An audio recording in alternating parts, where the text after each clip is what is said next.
اگر شما با تمام گوشه و کنار دنیا با مثل ما سفر کرده خواهید با واتساپ اویکاسای شاهنازه زنگ بزنید. بلیط های ارزان و باورینok است. انا بعد همین خیال کردم دینش آوردم. شما کی آورده اینجا؟ من زوجم آوردم. زوجتون شما کی رو آورده؟ تراکتور میرونم. تراکتوریست شما. ما شما مادرتون تولد میکنن. شما عجیب بودم بودید. مادرم نه، منم زوجم آوردم اینجا. تولد کردم؟ نه حالا انتظار شده استادیم منم. چکل مایده چوی بام. از اون من بچه ها من کم تنکم وایده سال زیخ من. چرا؟ برای چی زیخ شما؟ فهمیدم. یکم فرزند برای همین باشد. پیش بزرگ نشد. سالی گذشته زنک تولد کرده بود. 11 همش دختر. همین دانزده؟ چندین فالبینا طبیبا برفتم. همین تاریخ و نامی با نشینی گفتم. دوباره رفتم قم پسر شود گفته ده. حالا این انتظار هستم اگر همین روزم دختر شود من نمیدونم خودم چیکار میکنم یا وای چیکار میکنم یا وای چیکار میکنم فهمیدی؟ اگر بنا با یک نوتان پسر شده ماند از آن شما همین یک پسر با دو دختر بارتر با چیکار شما؟ مونه دیگه پوتونه خیلی نمیشه دکا. توبه. من برعکس است. این شما دختر گفتید می؟ این من همش پسر شده. یک قندتون از آن دی. شما به خداوند قند دادگی نیست تو دیگه همه چیز دادگی بود. خدا باشه کنید. شما چپانه شدگی استاد. السلام علیکم. خواهر جان چی شد از اون ما؟ اسماعیل کیه؟ اسماعیل؟ ما زنی ما تولد کرد. زنی ما تولد کرد. ممکنه شما چیکار باشه؟ خرسند نرده که. با فکرم زنشون تولد کرد با فکرم. بچه دار شد. چیکار شد دکتر جان؟ اکا جان بخشش زیاد همدردی و قبول کنید وقتی زنتون تولد کردند گذشت. زنم گذشت.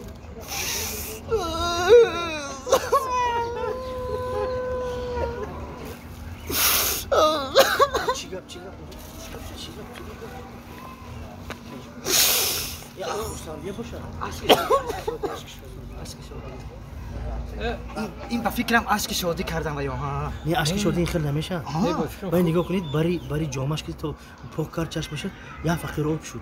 نه یا تو فهمیم چی؟ بیاید نمیریم چی بگوید؟ چی بولی این کار بر رفتن نمیشه و گیریه هاش بسیار بدوایی میشه. بلندی بدن؟ این همین دختر چیه گفته همین چی؟ هم پیچوره دلشون آب کرده همین دختر بر اومده کیم چی گفته؟ نه کاری نشده. میگم دوگونیک تولد کرده باشه. نه با فکرم خودشان تولد کرده.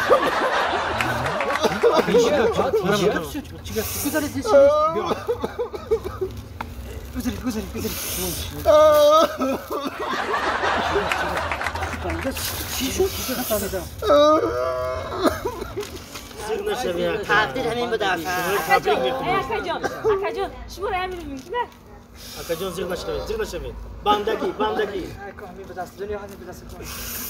دیگه چه میگیرید بخشش اکا جان زن شما صحت سلامته و آدمی گفتم کو باید گذشتگی و دیگه آدمه زن شما دوگانیک تولد کرد یگان چی سفیدی میتین ما نه اپا همین مرد گفتی مرد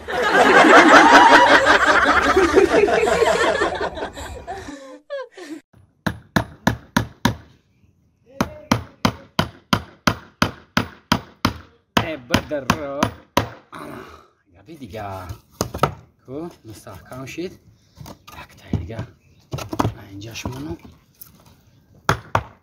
مردک جان میگم چیکار کردستی اینمی زنک جان پگه اومد و چه تایکو برای همین خشتم آنجا نگفتم یک سالچه سوز کنم برم داری مردکی با مهرمه دیگه که خیبا برای خشتم آنجا شا برای اوچه مرا ستال میسازه مردک قریب شدی ها؟ این خاک دیگهش موندگی ای زنک او تمام کردی کو؟ نه این خاک دیگهش مونده چی کارش مونده ولی با؟ کارای الکتریکیش موندگی ای زنک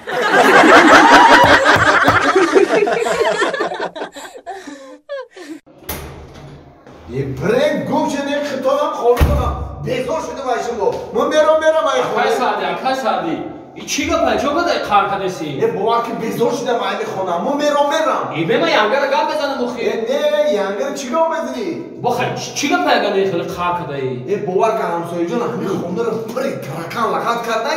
همین نم خامر نمیگی بخیرم کو ای گوشو ترکان میره ای گوشو ترکان میره ای گریب میره ای بالای سر میره برام بیزار شدم ما میرم این خونه. ای اپس هدی ای دردش وسون ما مسئولیتت میتونم.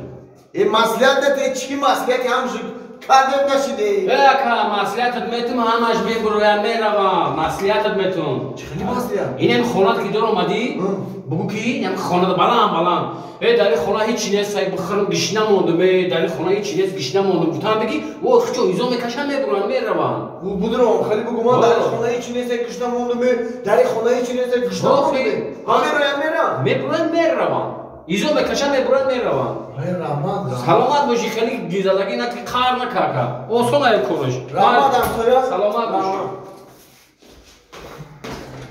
داری خونه هیچ نیست بخرمه داری خونه هیچ نیست بخرمه گشنگی مردمه داری خونه هیچ نیست بخرمه داری خونه هیچ نیست بخرمه گشنگی مردمه. چی گفتی سبب زنکی همسویت را؟ که وقتی سای؟ هیچ میگه پول لیفت بته. چی پولی چی؟ پول لیفت. پول لیفت؟ بله میگه که ما لیسنس قطعی میفرویم. گفتم ما با لیسنس میفرویم گفتم ما 3 ایتاژ در لیفت چیکار میکنیم خیلی خراب لیسنس را بته نگنه. بیو. سلام علیکم. سلام علیکم. سوزی همسویا. برای گمش همسویا قطعی همون سویتی داده کیته. با چی گفتی داخی؟ گفتگی کردم. کدام گفتگی ما؟ و همه ترکنا را. بچی ترکنا برو مدن رفتن آخی؟ نه خواب بودم خونه دا نیست پیشم یکی من پشتم تپ شید همین گشتم نگاه کردم 1 میلیون ترکان جمع شده. واه گفتم بخی خوجین او خود آوریم تو بخو.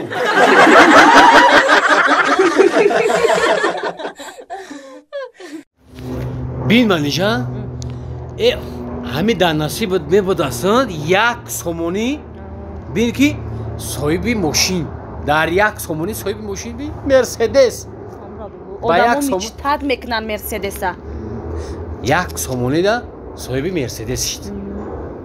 بیا اکا. السلام علیکم. السلام علیکم اکا جان. بیا اینجا. سلام علیکم. مرحمت کنید. شده رحمت. اکا جان شما برنده لاتو منیجه شدید. اکا جان شناسنامه‌تون رو ببینیم. شناسنامه؟ بله. مال اکا جان مال. خوب اسماعیلوف سعدی. بله. تبریک. رحمت اکا جان. اکا جان شما صاحبی منم مرسدس. بله 1 مرسدس سیاه 1 مرسدس سفید. کدامش انتخاب کنید مرحمت. سفید سیاه؟ اکا جان یگان ماشین سرخ ندارین؟ نه ما هم فقط 1 سیاه داریم 1 سفید اکا جان. ما ماشین سرخ مخلای. اکا جان شما با 1 سوم ماشین برد کرده فرقش چی سفید سرخ؟ یک چگیره روین ما پای کارمون شویم. نه خیلی نمیشه. همین من چیزی مخلای ما همون رو میگیرم همون سرخ گفتم سرخ. اکا ما در همین پریزمون 1 سیاه موندگی 1 سفید موندگی بگیره یگان چه انتخاب کنه بره آخی. ما پای کارمون شویم اکا کار داریم. نه من گفتم که همون سرخ باشه میگیرم میرم تمام. خیلی ما سرخ نداریم چیکار میکنی اکا؟ نداره؟ نه ماشین سرخ نداشته باشه یا سامانی ما رو بتیم و میرم.